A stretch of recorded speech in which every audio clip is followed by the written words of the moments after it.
Ganjar Pranowo yang saat ini menjabat sebagai gubernur Jawa Tengah diduga menerima 520 ribu dolar Amerika. Pada saat itu Ganjar Pranowo perannya disebutkan pada saat itu posisinya adalah sebagai wakil ketua Komisi 2 DPR RI.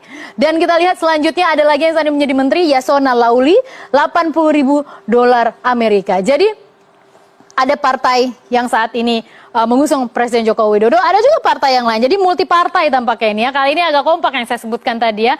Terharu juga kita kali ini agak kompak.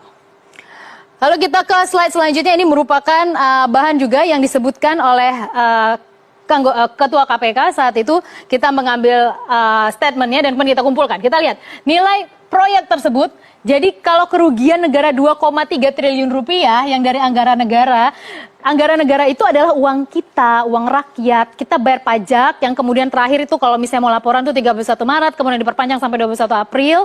Itu kan berharapnya, jadi sebenarnya siklus pajak itu ketika kita memberikan tax, kita harus mendapatkan return. Return kita sebagai rakyat itu apa?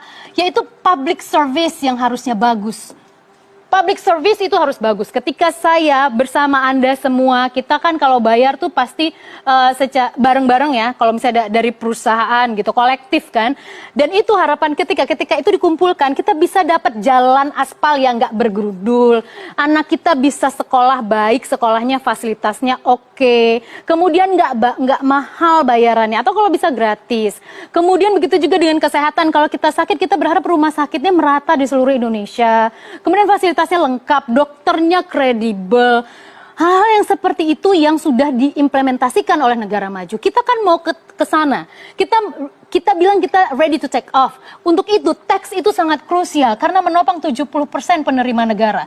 Ketika tax ini kemudian dalam bentuk pendapatan negara misalnya, diselewengkan misalnya dengan APBN, kemudian dialihkan untuk jadi proyek bancakan, itu yang sangat membuat hati kita merasa terkhianati gitu. Itu lebih dari segalanya. Dari 5,9 triliun rupiah, proyeknya 2,3 triliun rupiah kerugian negara. Inilah yang akan diburu